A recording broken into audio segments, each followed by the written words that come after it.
पुष्य नक्षत्र की प्रशंसा। पाप ग्रह से विद्ध या युक्त होने पर भी पुष्य नक्षत्र बलवान होता है और विवाह होने छोड़कर सब शुभ कर्मों में अभिष्ट फल देने वाला है। नक्षत्रों में योग ताराओं की संख्या। अश्विनी आदि अभिजीत सहित 28 नक्षत्रों में क्रमशः 3 3 6 5 3 1 4 3 5 5 5 2 2 5 1 1 4 4 3 11 2 2 3 3 4 100 2 2 और 32 योग ताराएं होती हैं। अपने अपने आकाशीय विभाग में जो अनेक ताराओं का पुंज होता है, उसमें जो अत्यंत उद्दीप्त चमकीली ताराएं दिख पड़ती हैं, वे ही योग ताराएं कहलाती हैं। नक्षत्रों से वृक्षों की उत्पत्ति। जितने ही वृक्ष अर्थात श्रेष्ठ वृक्ष हैं, उनकी उत्पत्ति अश्विनी से हुई है। भरणी से यमक जुड़े हुए 2 वृक्ष, कृतिका से उदुम्बर गूलर, रोहिणी से जामुन, मृगशिरा से खैर, आद्रा से कालीपाकर, पुनर्वसु से बांस, पुष्य से पीपल, आश्लेषा से नागकेसर, मघा से बरगद, पूर्वा फाल्गुनी से पलाश, उत्तरा फाल्गुनी से रुद्राक्ष का वृक्ष, हस्त से अरिष्टि रीठी का वृक्ष, चित्रा से श्रेवृक्ष बेल, स्वाति से अर्जुन वृक्ष, विशाखा से विकंकत जिसकी लकड़ी से कलछियाँ बनती है, अनुराधा से बकुल मौलश्री, ज्येष्ठा से वृष्टि वृक्ष, मूल से सर्ज शाल का वृक्ष, पूर्वाषाढ़ से वंजुल अशोक, उत्तराषाढ़ से कटहल, श्रवण से आक, धनिष्ठा से समी वृक्ष, शतभिषा से कदम्ब, पूर्व भाद्रपद से आम्र वृक्ष, उत्तर भाद्रपद से पिचुमंद नीम का पेड़ तथा रेवती से महुआ की उत्पत्ति हुई है। इस प्रकार ये नक्षत्र संबंधी वृक्ष कहे गए हैं। जब जिस नक्षत्र में शनैश्वर विद्यमान हो, उस समय उस नक्षत्र संबंधी वृक्ष का यत्न पूर्वक पूजन करना चाहिए। योगों के स्वामी यम, विश्वदेव, चंद्र, ब्रह्मा, गुरु, चंद्र, इंद्र, जल, सर्प, अग्नि, सूर्य, भूमि, रुद्र, ब्रह्मा, वरुण, गणेश, रुद्र, कुबेर, विश्वकर्मा, मित्र, षडानन, सावित्री, कमला, गौरी, अश्विनी कुमार, पितर और अदिति, ये क्रमशः विष्कंभ आदि 27 योगों के स्वामी हैं। निंद योग, वैधृति और व्यतिपात, ये दोनों महापात हैं। इन दोनों को शुभ कार्यों में सदा त्याग देना चाहिए। परधि का योग का पूर्वार्ध और वज्र योग के आरंभ की 3 घड़ियाँ, गंड और अतिगंड की 6 घड़ी, व्याघात योग की 9 घड़ी और शूल योग की 5 घड़ी सब शुभ कार्यों में निंदित है। खारजूर चक्र। इन 9 निंद योगों वैधृति, व्यतिपात, परिधि, विष्कंभ, वज्र, गंड, अतिगंड, व्याघात और शूल, ये क्रमशः पुनर्वसु, मृगशिरा, मघा, आश्लेषा, अश्विनी, मूल, अनुराधा, पुष्य और चित्रा, ये 9 मूर्धा मस्तक के नक्षत्र माने गए हैं। एक उधर्व रेखा लिखें, फिर उसके ऊपर 13 तिरछी रेखाएं अंकित करें। यह खारजूर चक्र कहलाता है। इन चक्र में ऊपर कहे हुए निंद योगों में उनके मूर्धगत नक्षत्र को रेखा के मस्तक के ऊपर लिखकर क्रमशः 28 नक्षत्रों को लिखें। इसमें यदि सूर्य और चंद्रमा एक रेखा में विभिन्न भाग में पड़े हों तो उन दोनों का परस्पर दृष्टिपात एनार्गल दोष कहलाता है, जो शुभ कार्य में त्याज्य है। परंतु यदि सूर्य और चंद्रमा में कोई एक अभिजीत में हो तो वो वेद दोष नहीं होता है। प्रत्येक योग में अंतर्भोग पल रहित 2 घड़ी के मान से एक एक योग में 27 योग बीतते हैं। करण के स्वामी और शुभाशुभ विभाग इंद्र, ब्रह्मा, मित्र, विश्वकर्मा, भूमि, हरितप्रिया, लक्ष्मी, किनाश, यम, कली, रुद्र, सर्प तथा मरुत, ये 11 देवता क्रमशः बौ आदि, बव बालक, कौलव, तेलीय, गर्क, वणिज, विष्टि, शकुनी, चतुष्पद, नाग और कृष्णधुन, इन 11 करणों के स्वामी हैं। इनमें बव से लेकर 6 करण शुभ होते हैं, किंतु विष्टि नामक करण क्रम से आया हो या विपरीत क्रम से किसी भी दशा में वो मंगल कार्य में शुभ नहीं है। विष्टि के अंगों में घटी और फल। विष्टि के मुख में 5 घटी, गले में 1, हृदय में 11, नाभि में 4, कटी में 6 और पुच्छ में 3 घड़ियाँ होती हैं। मुख की घड़ियों में कार्य आरंभ करने से कार्य की हानि होती है। गले की घड़ी में मृत्यु, हृदय की घड़ी में निर्धनता, कटी की घड़ी में उन्मत्तता, नाभि की घड़ी में पतन और पुच्छ की घड़ी में कार्य करने से निश्चय ही विजय सिद्धि प्राप्त होती है। भद्रा के बाद जो 4 स्थिर करण हैं वे मध्यम हैं, विशेषतः नाग और चतुष्पद। मुहूर्त कथन। दिन में क्रमशः रुद्र, सर्प, मित्र, पितर, वसु, जल, विश्वदेव, विधि, अभिजीत, ब्रह्मा, इंद्र, इंद्राग्नि, राक्षस, वरुण, अर्यमा और भग, ये 15 मूर्त जानने चाहिए। रात्रि में शिव, अजपाद, अहिर्बुंद, पुषा, अश्विनी कुमार, यम, अग्नि, ब्रह्मा, चंद्रमा, अदिति, बृहस्पति, विष्णु, सूर्य, चंद्रमा, वायु, ये क्रमशः 15 मुहूर्त व्यतीत होते हैं। दिनमान का 15वां भाग दिन के मुहूर्त का मान है और रात्रिमान का 15वां भाग रात्रि के मुहूर्त का मान समझना चाहिए। इनसे दिन और रात्रि में क्षण नक्षत्र का विचार करें। वारों में निंद्य मुहूर्त। रविवार को अर्यमा, सोमवार को ब्रह्मा तथा राक्षस, मंगलवार को पितर और अग्नि, बुधवार को अभिजीत, गुरुवार को राक्षस और जल, शुक्रवार को ब्राह्मण और पितर तथा शनिवार को शिव और सर्प मुहूर्त निंद्य माने गए हैं, इसलिए इन्हें शुभ कार्यों में त्याग देना चाहिए। मुहूर्त का विशेष प्रयोजन।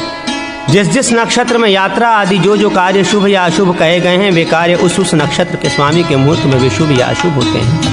ऐसा समझकर उस मुहूर्त में सदा वैसे कार्य करने का त्याग कर देना चाहिए। भूकंपादि संज्ञाओं में युक्त नक्षत्र। सूर्य जिस नक्षत्र में हो उससे 7वें नक्षत्र की भूकंप, 5वें की विद्युत, 8वें की शूल, 10वें की अशनि, 18वें की केतु, 15वें की दंड, 19वें की उल्का, 14वें की निर्धातपात, 21वें की मोह, 22वें की निर्धात, 23वें की कंप, 24वें की कुलिश तथा 25वें की परिवेश संज्ञा समझनी चाहिए। इन संज्ञाओं में युक्त चंद्र नक्षत्रों में शुभ कर्म नहीं करना चाहिए।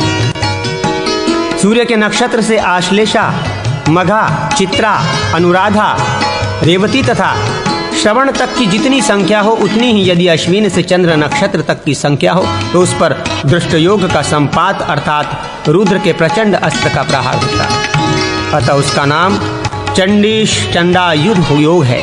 उसमें शुभ कर्म नहीं करना चाहिए। कक्रच योग। प्रतिपदादि तिथि की तथा रवि आदि वार की संख्या मिलाने से यदि 13 हो तो वो कक्रच योग होता है जो शुभ कार्य में अत्यंत निंदित माना गया। संवर्त योग। रविवार को सप्तमी और बुधवार को प्रतिपदा हो तो संवर्त योग जानना चाहिए, यह शुभ कार्य को नष्ट करने वाला। आनंदादि योग। आनंद, कालदंड, धूम्र, धाता, सुधाकर, सौम्य, स्वांदाक्ष, केतु, श्रीवत्स, 9 वज्र, 10 मृंदर, 11 शत्र, 12 मित्र, 13 मानस, 14 पद्म, 15 लुम्ब, 16 उत्पात, 17 मृत्यु, 18 कांड, 19 सिद्धि, 20 शुभ, 21 अमृत, 22 मुसल, 23 अंतक गध, 24 कुंजर मातंग, 25 राक्षस, 26 चर, 27 सुस्थिर और 28 वर्धमान, ये क्रमशः पठित योग अपने अपने नाम के समान ही फल देने वाले कहे गए। इन योगों को जानने की रीति। रविवार को अश्विनी नक्षत्र से, सोमवार को मृगशिरा से, मंगलवार को आश्लेषा से, बुधवार को हस्त से, गुरुवार को अनुराधा से, शुक्रवार को उत्तराषाढ़ से और शनिवार को शतभिषा से आरंभ करके उस दिन के नक्षत्र तक की गणना करने पर जो संख्या हो उसी संख्या वाले योग उस दिन होगा। सिद्धि योग।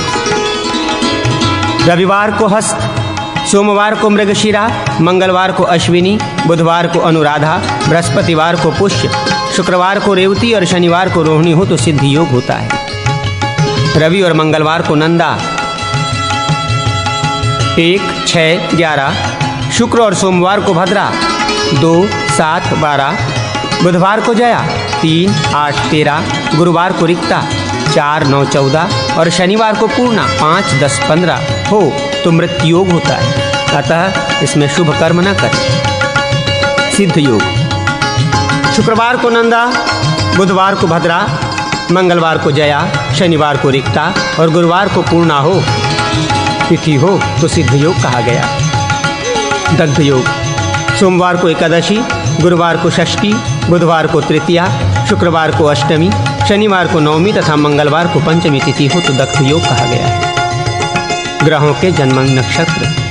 रविवार को भरणी, सोमवार को चित्रा, मंगलवार को उत्तराषाढ़, बुधवार को धनिष्ठा, गुरुवार को उत्तरा फाल्गुनी, शुक्रवार को ज्येष्ठा और शनिवार को रेवती। ये क्रमशः सूर्य आदि ग्रहों के जन्म नक्षत्र होने के कारण शुभ कार्य के विनाशक हैं। यदि रवि आदि वारों में विशाखा आदि 4 नक्षत्र हों, अर्थात रविवार को विशाखा से, सोम को पूर्वाषाढ़ से, मंगल को धनिष्ठा से, बुध को रेवती से, गुरुवार को रोहिणी से, शुक्र को पुष्य से और शनि को उत्तरा फाल्गुनी से 4 नक्षत्र हो तो क्रमशः उत्पात, मृत्यु, काण तथा सिद्ध नामक योग कहे गए हैं। परिहार: ये जो ऊपर तिथि और वार के संयोग से तथा वार और नक्षत्र के संयोग से अनिष्टकारक योग बताए गए हैं, वे सब हुणों के देश भारत के पश्चिमोत्तर भाग में, बंगाल में और नेपाल देश में हैं, त्याज्य हैं। अन्य देशों में अत्यंत शुभप्रद हैं। सूर्य संक्रांति कथन: रवि आदि वारों में सूर्य की संक्रांति होने पर क्रमशः घोरा, ध्वांशी, महोदरी, मंदा, मंदाकिनी, मिश्रा तथा राक्षसी ये संक्रांति के नाम होते हैं। उक्त घोरा आदि संक्रांतियां क्रमशः शूद्र, चोर, वैश्य, ब्राह्मण, क्षत्रिय, गौ आदि पशु तथा 4 वर्णों से अतिरिक्त मनुष्यों को सुख देने वाली होती है। यदि सूर्य की संक्रांति पूर्वाह्न में हो तो वह क्षत्रियों को हानि पहुंचाती है, मध्याह्न में हो तो ब्राह्मणों को, अपराह्न में हो तो वैश्यों को, सूर्यास्त समय हो तो शूद्रों को, रात्रि के समय प्रहर में हो तो पिशाचों को, द्वितीय प्रहर में हो तो निशाचरों को, तृतीय प्रहर में हो तो नाट्यकारों को, चतुर्थ प्रहर में हो तो गोपालकों को और सूर्योदय समय में हो तो लिंगधारियों, वेशधारी बहुरूपियों, पाखंडियों अथवा आश्रम या संप्रदाय के चिन्ह धारण करने वालों को हानि पहुंचाती है। यदि सूर्य की मेष संक्रांति दिन में हो तो संसार में अनर्थ और कलह पैदा करने वाली है। रात्रि में मेष संक्रांति हो तो अनुपम सुख और सुभिक्ष होता है तथा दोनों संध्याओं के समय हो तो वृष्टि का नाश करने वाली है। करण संक्रांति वश सूर्य के वाहन भोजनादि।